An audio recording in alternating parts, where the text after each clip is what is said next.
New York সিটির Democrat mayor হিসেবে Zohran মামদানির প্রার্থিতা চূড়ান্ত হওয়ার পরেই ট্রাম্প তাকে পাগল ও কমিউনিস্ট বলে আক্রমণ করেন। ট্রাম্প হুমকি দেন, যদি মামদানি অভিবাসন সংস্থাকে নিউ ইয়র্কে কাজ করতে বাধা দেন তবে তাকে গ্রেফতার করে নাগরিকত্ব কেড়ে নেওয়া হবে।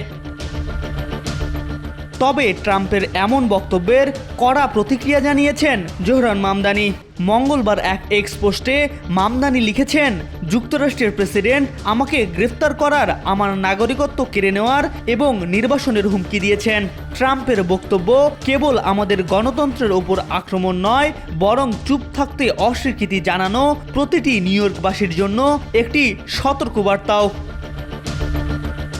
মামদানি ফিলিস্তিনিদের একজন সোচ্চার সমর্থক এবং ইসরায়েলের সমালোচক।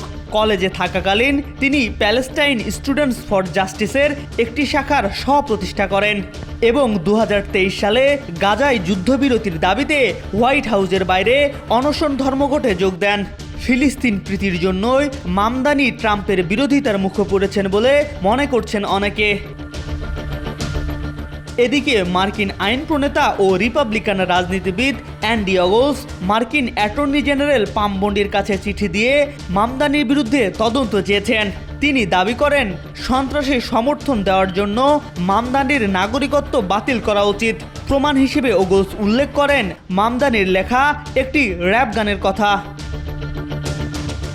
গানটির নাম my love to the holy land 5। গানটিতে মামদানি হামাসকে সমর্থনের দায়ে দণ্ডিত একটি ফাউন্ডেশনের সদস্যদের আমার ভাই বলে উল্লেখ করেন। এছাড়া মামদানির গ্লোবালাইজ দ্য ইনতিফাদা স্লোগান প্রত্যাখ্যান না করার বিষয়টিও উল্লেখ করেন ওগলস। এরপরই হোয়াইট হাউসের প্রেস সেক্রেটারি ক্যারোলিন লেভিট ইঙ্গিত দেন, মামদানির নাগরিকত্বের বিষয়ে তদন্ত হতে পারে। তবে ট্রাম্প প্রশাসন মামদানির নাগরিকত্ব বাতিলের হুমকি দিলেও আইনি দিক থেকে সে ক্ষমতা সীমিত। নাগরিকত্ব বাতিলের জন্য কঠোর প্রমাণ ও যথাযথ আইনি প্রক্রিয়া প্রয়োজন। এম আর আকাশ, আজকাল।